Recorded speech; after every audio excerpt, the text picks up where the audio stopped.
Bismillahirrahmanirrahim. Assalamualaikum warahmatullahi wabarakatuh. Hai teman-teman, nama saya Hasnaini, mahasiswa alih jenjang S1 Farmasi di Universitas Megareski Makassar. Dan adapun di sini saya akan menyelesaikan tugas mata kuliah saya, yaitu wawasan ilmu farmasi oleh dosen pengampu Bapak Safarudin SSI MSI APT. Langsung saja, ada 3 poin utama yang akan saya jelaskan.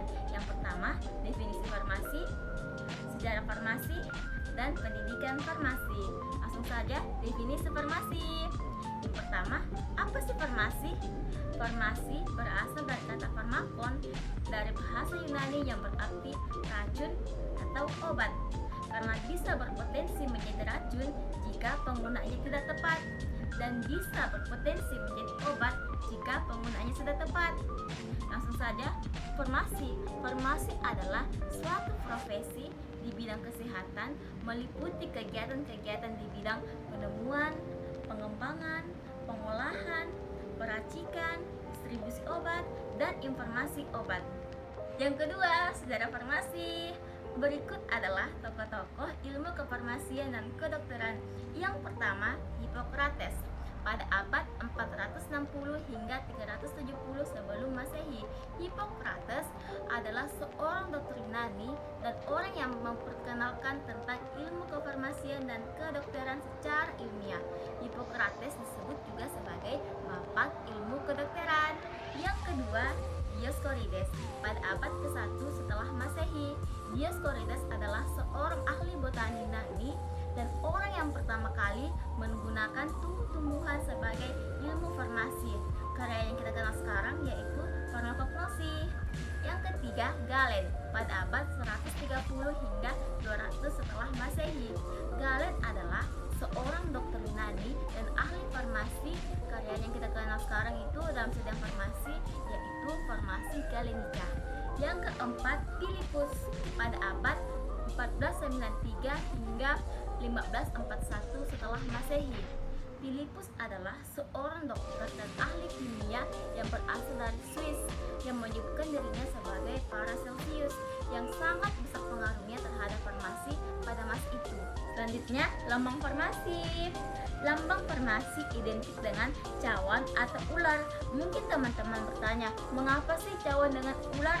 Nah, cawan ini adalah milik dari Hygieia, anak dari Asclepius, dewa pengobatan, penyembuhan dalam mitologi Yunani. Dan Hygieia adalah dewi kesehatan, kebersihan, dan sanitasi. Sedangkan ular itu berasal dari kota Epidaurus yang merupakan staf dari Asclepius yang sering dilambangkan sedang minum dalam cawan atau mangkuk tersebut sebagai simbol penyembuhan. Selanjutnya, perkembangan farmasi.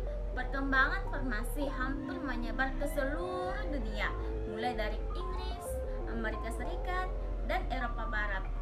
Nah, Sekolah Tinggi Ilmu Farmasi pertama kali didirikan di Philadelphia, Amerika Serikat pada tahun 1821 dan sekarang sekolah tersebut bernama Philadelphia College of Pharmacy and Science. Yang ketiga, pendidikan.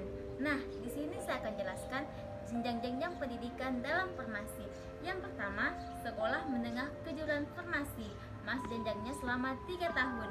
Yang kedua, D3, diploma farmasi. Mas jenjangnya selama 3 tahun dan setelah selesai kita akan mendapatkan gelar AMD Pharm atau ahli media farmasi. Yang ketiga, strata 1. Mas jenjangnya selama 4 tahun dan setelah selesai kita akan memperoleh gelar S-Pharm atau SSI, sarjana farmasi atau sarjana sains. Yang keempat, profesi apoteker. Mas jenjangnya selama 1 tahun dan setelah selesai kita akan mendapatkan gelar APT atau apoteker. Selanjutnya, S2, strata 2. Mas jenjangnya selama 2 tahun dan setelah selesai kita akan mendapatkan gelar M-Pharm atau master farmasi. Yang terakhir, gelar doktoral. Mas jenjangnya selama 3 tahun dan untuk menyelesaikannya kita melakukan penelitian atau disebut dengan disertasi dan setelah selesai kita akan mendapatkan gelar doktoral. Demikianlah yang dapat saya sampaikan. Semoga dapat bermanfaat untuk teman-teman semua. Kurang dan lebihnya mohon dimaafkan. Wassalamualaikum warahmatullahi wabarakatuh. Dan jangan lupa untuk like, comment, and subscribe.